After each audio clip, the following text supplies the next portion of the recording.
Welcome to the New Process Podcast. Learn all the tools, methods, and best practices combined with people, emotions, and a human-centric mindset to rethink your process and push it to the next level. And here is your host, Mirko Kloppenberg. Yeah, welcome to episode 23 of the New Process Podcast. Today, we're going to explore how to apply story listening to rethink processes. Therefore, I'm going to talk to Astrid Kirchhoff. Astrid is a narrative facilitator at Hummingbirds. Hummingbirds use the art of careful listening and the power of many authentic narrated experiences to better understand values, attitudes, and motivations. What that exactly is, we'll find out in a moment in the interview. Astrid studied systemic organizational development at the Center for Systemic Research and Consulting in Heidelberg, as well as narrative organizational development at Stuttgart Media University. Before specializing in this area, Astrid worked as account executive for several companies in the marketing sector and has run her own advertising company for 10 years. As a fun fact, Astrid and I met last week after she listened to my guest appearance in the Systemisch Agil podcast, which is a German podcast. And already while listening to the show, she wrote to me a message on LinkedIn and we spontaneously decided to exchange our experiences. And at the end of that conversation, I thought that I have to share this with the community here in the podcast. So we made it, and today she is here to tell you more about what story listening really is, and especially in the recap, I'm going to talk about how to apply this to processes, to rethink processes, and to even more specifically to rethink process modeling sessions itself. Yeah, to get to more feelings, to more human-centric process management approach. So super interesting. Enjoy the interview with Astrid. And now, let's start to rethink processes. Yeah, welcome to the New Process Podcast, Astrid. It's great to have you here today. Thanks for inviting me. Yeah, sure. Thanks for accepting the invitation. And I'm really, really curious to learn more about story listening, what that really is. As I already said, we met spontaneously last week because you listened to an episode where I was a guest and you said, let's talk. And we talked and we said, oh, okay, that's super interesting. And I think I have to share that with the community. But before we dive into the content, let's start with a check-in.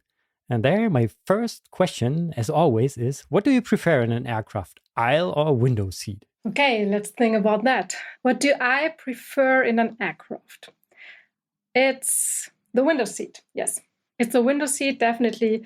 And you asked me why. Well, I love to see how my change of perspective gives me a new world. Walls seen from the above are no longer walls, and mountains seen from the above seems less steep.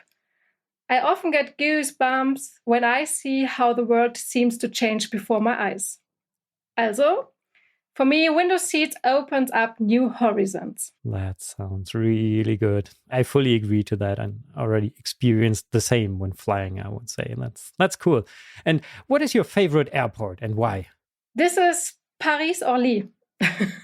Okay. It's a very timeless one, I think. And it's a timeless interior. And as I know, it is maybe 100 years old, the building. And it reminds me to the architecture of the Bauhaus movement. I don't know if you heard about that. I heard about that, but I haven't heard about the airport. I've been to Charles de Gaulle once, but that's another one, right? Yeah. And it's so funny that it's surprising feeling of arriving, but arriving in the past, just after moving quickly forward by flying. And of course, it's very good to know that friends are waiting for me there. Yeah, that's always good. Be welcomed. Oh, that's cool. So I have to check out that airport as well in the future. That's cool. Yeah, let's continue with the check-in. What was the best process you have ever experienced? If I think back, the best process I have ever experienced it's really a long time ago, but it is still up to date. That was a project for the Handelsblatt, and this is a German economy newspaper. At that time, that was around the millennial, The logo, the claim, the editorial design, and the structure of the business paper were newly developed, and this in a very short time. We had to be successful with 6 special agencies and the many people who worked for the project in different places. Okay, now you may think, well, that's not much specialists. That's true. But the problem was that we worked exclusively with creative minds, with designers, who usually tend to compete with each other. What made this project successful was the design of our process. Essentially, it was about the understanding of the people who worked in this subtask. The challenge was to ensure that all those involved could contribute their specialist knowledge and their individual creative ideas, and that in the end, a product had to emerge that felt to the customer as if it had been created from a single source. And that means the process had to allow each individualist to be heard and to communicate the meaning he or she gave to their designs. Everyone had to talk to each other, understanding each other's point of view, and negotiate a common outcome. Yes, the project was really a long time ago, but it shows that we are in the same place today, only that many things had just become much more complex. Okay, great, cool. Yeah, cool. Let's get a little bit closer to the topic of processes. And how would you describe your relationship to processes? I mean, in the end, our whole life is a process, right? Absolutely, Joking yeah. aside, but the fact is that processes are as much a part of human life as, breathing. Every thinking is a process and every action, at least, is a process. So for me, we produce processes ourselves or become participants in existing ones. And here we are already at the point. The starting point is us, the human being. And Mirko, you, as the founder of newprocesslab.com, you pursue a human-centric BPM approach together with your clients and the teams you support, which means your attitude is to put people in the foreground of process management, right? Absolutely, yeah. And this is what I directly thought. Here we meet in our way of thinking processes in teams or organizations with the human beings in focus. I myself work intensively on how people and organizations can better understand their complex environment. And put it simple, at Hummingbirds, we develop processes that help people and teams in organizations to create new spaces for thinking, new spaces for dialogue, to better understand these complex systems. And this story by story. Okay, that sounds interesting, and I'd love to learn more about that. So, you're working as a so-called narrative facilitator. Can you please explain what a narrative facilitator really is? Yes, I like to start with another point. Once we become aware that we humans are storytelling animals, our approach is obvious. Narrative facilitators use the power of many authentic, narrated human experiences, or so-called stories, to better understand values, attitudes, and motivations. And Hummingbirds, this is the company I work in, we are also trained as story listeners. And this is a special art of attentive listening. As process facilitators, our approach is focused on narrative, systemic, and participative. And basically, our clients perceive us as companions. What makes our method special is that we work with experiential knowledge, or to say it in other words, with the wisdom of humans. Okay, that sounds interesting. And maybe you can give an example. So, what was your favorite project you have ever been working on? This is really a recent one, very recent. Okay. Our client actually is the University Hospital in Düsseldorf. And what we do is to support the intensive care team.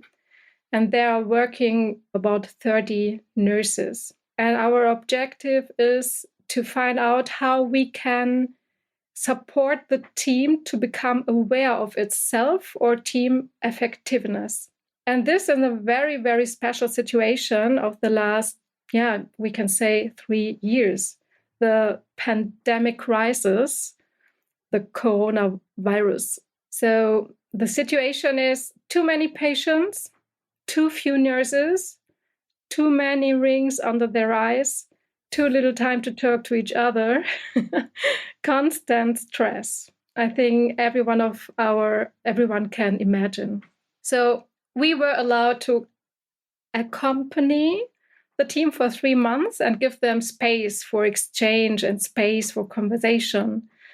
And we created a place that only belonged to them, to this team of nurses, a place where they could take a deep breath or become aware of their self and team effectiveness, because that had completely fallen by the wayside. They had only functioned together over years now, but no longer felt like a team. And every conversation, every narrative has brought the team closer together again. Participation was higher than in any other project.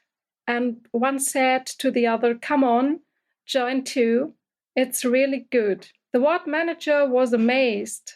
And the nursing director put it this way: "I want the hummingbirds method, no other one."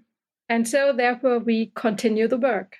Okay, yeah, let's have a closer look onto this method. So how does the typical process of story listening look like? Let me go into the 3 essential steps of this process.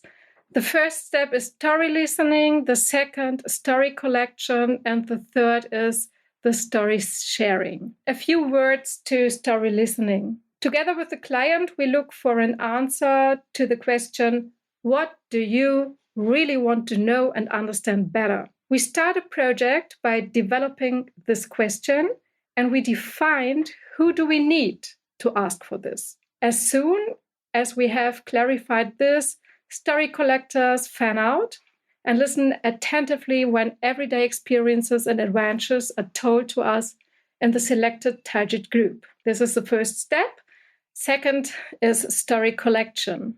In the classic narrative interview, mostly a few macro narratives are collected, audio transcribed, and then analyzed or interpreted by experts. And now this is a big shift.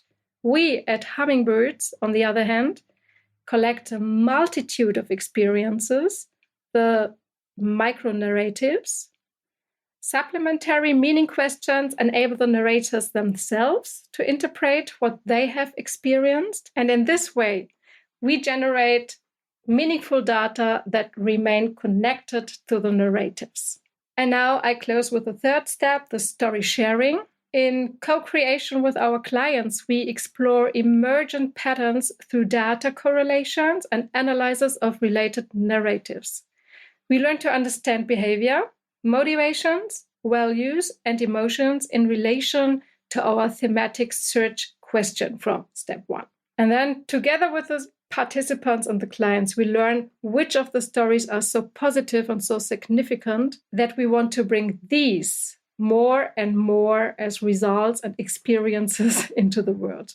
Okay, great. And we already talked upfront about what I'm doing right now, that I'm thinking about rethinking process modeling. So that is the part where an expert sits together with the people working in the process and asks a lot of questions and tries to find out what the people are doing to put that into a picture. So that's part of process modeling. So often I'm sitting in sessions and asking questions all the time to find out what the people are really doing. So maybe that's somehow comparable to what you just described, what you are doing there.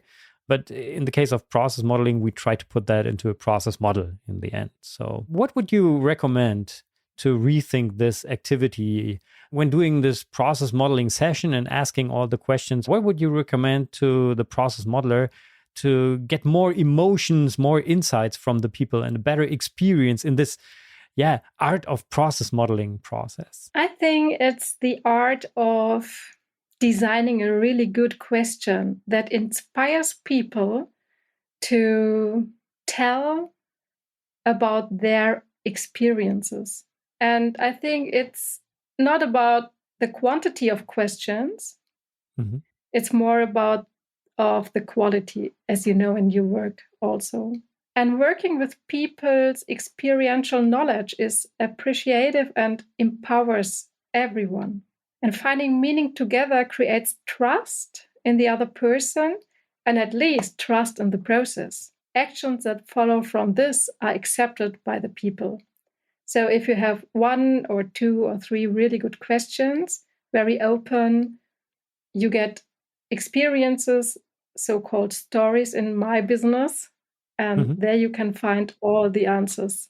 What would be a typical question you ask a person to understand what he or she is doing? So that would be for me the basis for a process modeling session. So explain to me, how's the process going? What are you doing? What kind of question would you ask to get the person tell about what he or she is doing? Yes. One of my favorite questions is a very easy one.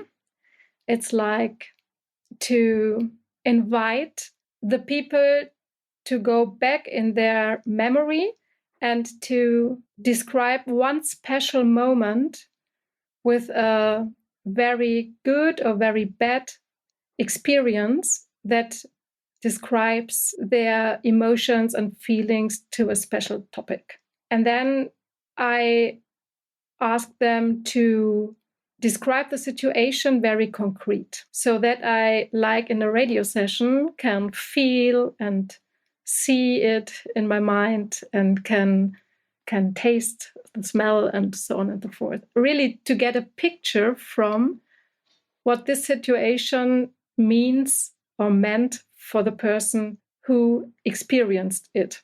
Okay, that's super interesting. And how do you get to these emotional answers then? How to get a feeling about how it smelled in that situation or what they felt? What are the questions there? Yeah, I think the first thing is to learn to wait. Okay. Just to have one question and then wait and see what happens. And some people do need more time. They just say maybe a few words and then you have really to wait and to give in your whole body language that they do understand you're waiting. They are allowed to tell more and more and more. And yes, you can also work with question technique, but I think the attitude at least is to wait and to give the other one a feeling of be welcome with all what will come. Okay, cool. I'm just wondering if I should ask you how you perceive the situation right now Yeah. of being a guest in this podcast, because I'm asking all the time dumb questions. It's okay. Just waiting for the answers. Yeah. But really, really interesting, because what we do experience in our project is those magical moments when you feel how the person felt in the situation he describes. Okay. And all of a sudden you suffer with them or you rejoice with them. And I think this is very unique to us as humans, empathy. And this is the bond of trust that delicately weaves itself between us. Okay. And I'd love to try that out in the next process modeling session. I'm already thinking about how to integrate that even more. But what are the secret ingredients for a successful story listening project? One of the most powerful ingredients is the wonderful thing about this approach that transformation is directly experienced by people. And it is experienced, it happens with positive emotions. With every small intervention, like one really good question, we change things with the people. We create a process that does not only have an effect at the end, but already in every single step. And back to the emotions, since this is perceived as positive and easy by the participants, we reach many employees in companies who like to participate, and we also build trust for future transformations. Okay, cool. Thank you for these insights. Transferring your overall experience to processes. What would you say? What are your top 3 recommendations to rethink processes to get to a more human-centric BPM approach? And to inspire people for process? That's always a big problem, to get the people excited. Yeah, I think first listen attentively instead of questioning, as too many questioning. One good question is enough. The narrators, not the experts, have the authority to interpret. This is really, really amazing and important. And the third is give inspiring data with emotions at least the same importance as pure facts and figures. Okay, so let's pick that up again. So listening, that's always a big problem, I would say. But that's one of the core skills of a process modeler. Ask questions and then just listen. Okay, I understand that. And as a second one, and this is for me really interesting to make that more present in mind when doing process modeling sessions, to not interpret what the experts are telling, and do it the other way around. Let them really explain how they are doing something. This is often something I see in process modeling sessions, that the process modelers interpret what they hear and put that into a process, and they already type in what they think the person is doing instead of waiting and asking and listening and typing in what the person is really doing, instead of imagining that on their own and putting that into the system. Again, have to ask, how do you get these emotions out of the people? How do you get to a more emotionalized description of what they are doing, and not just a pure explanation of the process? What would you recommend there? It's because they tell us their stories, their experiences. In that moment, people speak out loud what their values are. They don't say, my value is la la la, but the story tells us about the values and emotion of the person who told us this story. I don't know if I can explain it. Sometimes I'm more in a metaverse. Yeah, on a meta level. I think at least we know if we speak out loud things, there is a chronicle way things we do describe, but we also have an intention. And this intention is based on our inner values. And the kind of speech or the kind of words we use are a hint to our emotions. And so if you learn to listen what the other really is talking about, you can detect a lot of things or find out a lot of things. Yeah. This is the special training to listen, to really listen generous, to listen attentively. So we are all trained in this, as we as hummingbirds. Then again, how do you document these findings then? When you sit together with the people, you just record that or write it down, or how do you do that? Different ways. If the group is a small one and the whole process is a small one and the company is a small one, we really prefer to do it in the company with the people, not remote, really being there and working together at a place, same time, same room. And because of the participative approach in it, we always work with more than one, either with 2, 4, 8, 12 till 40 people. Okay. On the other way, if you have a very big company and many, many, many employees, we go remote, and then we do have developed an own tool. It's a data tool, and we catch all the stories. So after having the story, we just ask 5 to 7 sense-making questions. And these questions were designed in a workshop with participants and the client itself. These 5 to 7 questions gives all storytellers, also all the people we asked for their special experience, they give them the opportunity to make more sense in it. And in our database, we collect all the stories word by word, and we collect the 7 sense-making questions. Mhm. Then we do have narrative cluster. We can visualize it. And at the end, if you want to know why some of the visualized points are here or there or wherever, you can go back to the story, to the words the person used, and to the experience he had experienced. Okay, that's super interesting. I think It's more it's easy better if I have the opportunity to show it with some Yeah, exactly. with some visuals, Yeah, yep, yeah, but that's hard in a podcast. Oh yes, it is. It is. Yeah, but maybe we can put a link into the show notes afterwards where the people can look it up, Yeah. how example results look like, Yeah, to I understand can give you better some. how you document the results. Okay, but I'm still fascinated of this question asking approach, and then listen and try to get more emotions out of the people. I was wondering when you said you do that in groups of people, so it's not that you interview just one person one by one. It's Yeah. always that there are more people in the room, and then they are still open to tell their stories with all the emotional aspects there. That's no problem. For me as an introverted guy, it's really hard to talk about emotions. That's why I'm asking.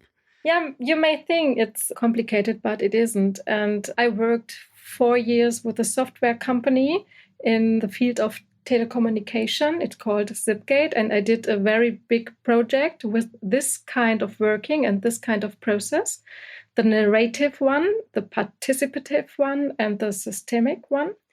We used it to find the right people as new employees for this company.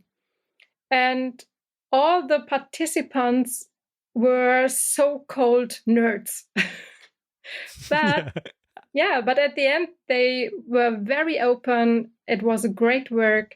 It was a great success, really. And they love the results, and they are working with these results till now. And it's now 3 years ago I did it. Okay. Yeah, I think it's always good to give the people a chance to open up and to talk about emotions, but it takes a little bit of time often to get to that point, or? It takes a little bit time, yes. It's also the attitude behind, because you really have to, it's all about human-centered, at least. You know what I mean? Yeah.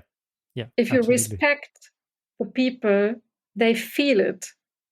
And if you are sensitive, or, you have some Yep. as a person, the skills that someone could open himself in a group, so it works. Okay. Yeah, that's very important. I think it's also an important message to process modelers out there to not only ask these technical questions, but to give space for emotions. Yeah, and there is a point of psychological safety we have to respect, and we do. And everyone can tell what he wants, and he can not tell, or he can be quiet. Yeah, be quiet. Be quiet. He or she wants to. Yeah. Yeah, true. Okay, cool. So wrapping that up, what would be your key message to our listeners to rethink process to get to a more human-centric process management approach? Yeah, I am very, very clear, like advertisers are. Stop telling, start listening. Yeah. It's easy to remember. Absolutely. Yeah, that's so true. And that's a core skill of a process modeler. Start listening and then just paint the picture based on what the people are telling them. Cool. Yeah. So where can our listeners learn more about your activities, about what hummingbirds are doing, about story listening and so on? I think the best is to receive a video call and to just have a first conversation, first dialogue. And yeah, in my opinion, this is the best way to make the initial contact.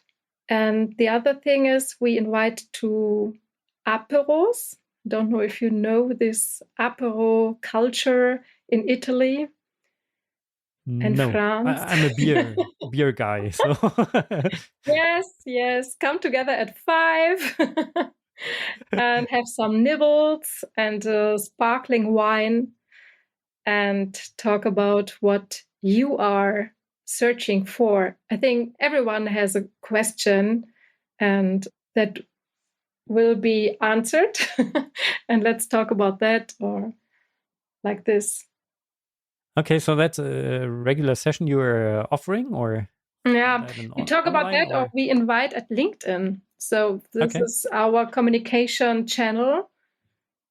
It's more vivid than our website. Okay. So come to LinkedIn. My name is Astrid Kirchhoff. Very good. I'll put the links into the show notes, definitely. Very good. And can I also join having a beer, or do I have to drink wine? No, you can also join having a beer. Absolutely. Okay. Absolutely. That's very good. Yeah. Okay, cool. So let's see when the next event takes place. And finally, which topic or method or tool or expert would you recommend to having a closer look at to get ideas to rethink processes?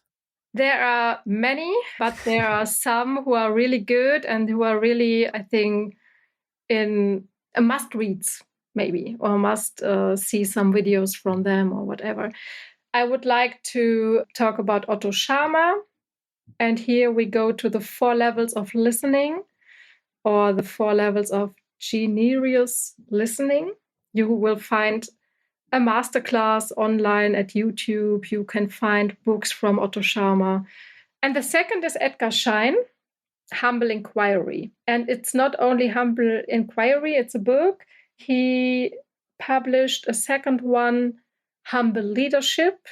That's also very interesting, because I think this listening approach, or humble inquiry, in other words, listening, is very important as a future skill for the new leader in companies. That's very good. Okay, I'll look that up and put links into the show notes as well to make it easier to find the guys and what they have published. Okay, that's cool. That's super interesting to get these links to experts there. Perfect. So to finalize what we talked about, is there anything else you would like to share with our listeners we haven't talked about yet?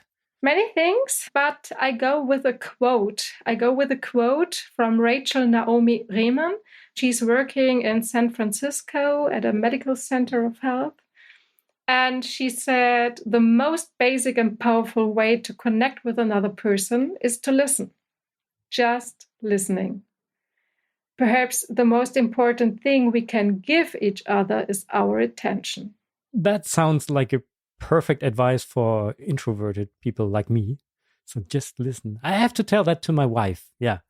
Okay. She's always arguing. You're so quiet. No, I'm just listening and thinking about what you're saying. But okay, that's cool. So, Astrid, thank you for taking this adventure with me, going on this flight. Before we leave the aircraft, how would you describe our flight with just 3 words? 3 words. 3 words. Oh. I felt welcome. These are 3 words, but I do have many others. Am I allowed to say? Yeah, sure. Okay. Many, many thanks, Mirko, for allowing me to tell you in this pleasant atmosphere how I accompany teams and organizations, and I'm looking forward to taking off again. Yeah, that's cool. So let's meet for another flight later on. So thank you very much for providing all these super interesting insights. And it really gives me a lot of food for thought to rethink process modeling and listening as well. So thank you so much. Have a great day and bye-bye. Let's recap today's new process inspiration.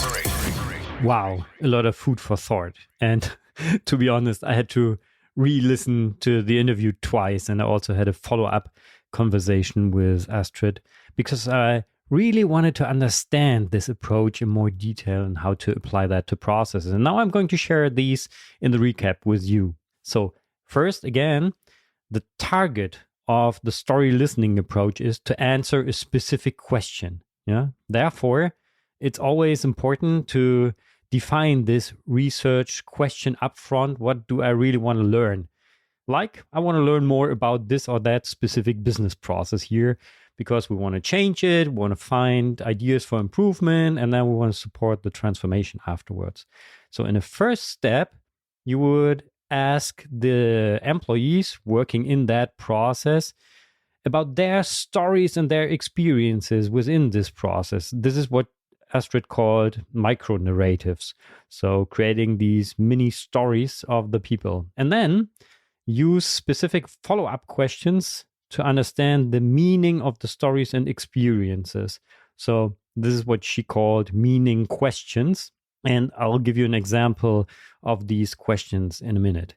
So, and then based on the learnings of the stories and the answers to the meaning questions, you can transfer these into data, like the values, the attitudes, or motivations of the people. And these then can be analyzed. You can identify patterns and, for example, understand dependencies between different aspects in the process. And based on this, you can then define measures like publishing the results, go deeper into it, create recommendations, and so on. And with regards to processes, for sure, you can recommend process improvements, use that for trainings, and so on. So these are the different steps, I would say, of the story listening approach to get to more emotional ideas on a process, for example. And I would like to give you more examples on what these follow-up questions or meaning questions are. So basically, they try to, identify, understand the feelings of the people in that situation. So for example, if they tell you about a process and their experiences, you can specifically ask them, how did you feel in this situation? And then you can write down their answers and interpret that data. Like, I felt inspired, I was happy, I was angry, I felt appreciated, I was frustrated, whatever. So if you ask more and more people, you understand how they feel right now in that process. You could also use other questions like which aspects had the biggest impact to that feeling in that situation, and what are the consequences based on that feeling for the future. Do they influence your further behavior or not? Like just asking that on a scale from no to very high, for example, whatever the research question is in detail you would like to know there. And she gave some cool examples, and I tried to put that into an article as well later on to give you more ideas on how that approach and especially these meaning questions work. So maybe that helps to understand how to get to more emotions there. And now my question was, how can I apply this to processes? And there I would recommend, for example, in a process modeling session, or when you try to understand in a design workshop how a process looks like, to ask the employees for their stories and experiences. So to really understand not only the technical flow of the process, but also which kind of stories the people had and what they experienced there. And then use these meaning questions, such as how did you feel in that situation, to learn more about the emotions. And then these results, I would say, could be used to identify ideas to improve the process. The results could be used for the communication. So you could basically use the stories of the people for the communication, for the change story, for example, or put that into trainings as well. And also use the learnings on the different feelings and so on to prepare trainings and communication which really fits to the needs of the employees. And just to support this transformation or this change process to get to more meaningful, more human-centric processes in the end. So that's why I find it really interesting what you told us about the story listening approach. And maybe it's a way to rethink process modeling as well, to get even more value, to get to more emotions and so on. And this finally leads to her 3 recommendations, which I would like to pick up to close the recap today. So her first recommendation was to listen attentively instead of questioning. And I would say that's one of the most important advices to process modelers, to really listen to what the people are saying. Sure, ask the right questions, but then listen. Just listen to what the people are saying. And then in a second step, or her second advice, was to understand that the narrators, the experts, or I would say the process modeling session participants, only them have the authority to interpret. And this is what I often experience myself that when I'm in a process modeling session, for example, I interpret what the participants are saying and try to put that into words already or into pictures to make a proposal. That often helps to speed up the modeling process. But I would say to get to a more authentic, more emotional process is just be quiet and just ask the question, what's the next activity? How do I do that? Can you please put that into words? Can you describe how to execute this or that activity instead of just typing that in what you think is the way of how it should be done? So only the narrators, the employees, the experts have the authority to interpret. That's very inspiring for me. And finally, what I also think is very important, especially in this new process world, to give inspiring data with emotions at least the same importance as pure facts and figures. And this is what I personally often miss in process modeling sessions. I'm very focused on the technical details of the process, and there I often miss the emotions. So that's why I try to ask more questions in the future, like, how did you feel in that situation, just to understand how the people perceive executing specific processes. That's super cool. So that's it for the recap today. Just to give you an outlook, right now I'm more or less producing the episodes just in time. There are more tool interviews coming up, so the series is still not coming to an end. And I love to have some other interesting tools. There are bigger and smaller ones as well. So there are interviews coming, and also some very interesting experts are on my guest list for the next episodes. So stay tuned. Thank you much for listening today. Have a great day. Bye-bye and auf Wiedersehen. You've been listening to the New Process Podcast. Make sure to subscribe so you don't miss the next episode for more tools, methods, and best practices to rethink your process and push it to the next level. Thank you for listening. Okay, before you leave, if you found this episode inspiring, it would be super cool if you just share it with one of your fellow process modelers. So maybe they can also benefit from the inspirations from this episode. Thank you very much. Bye-bye.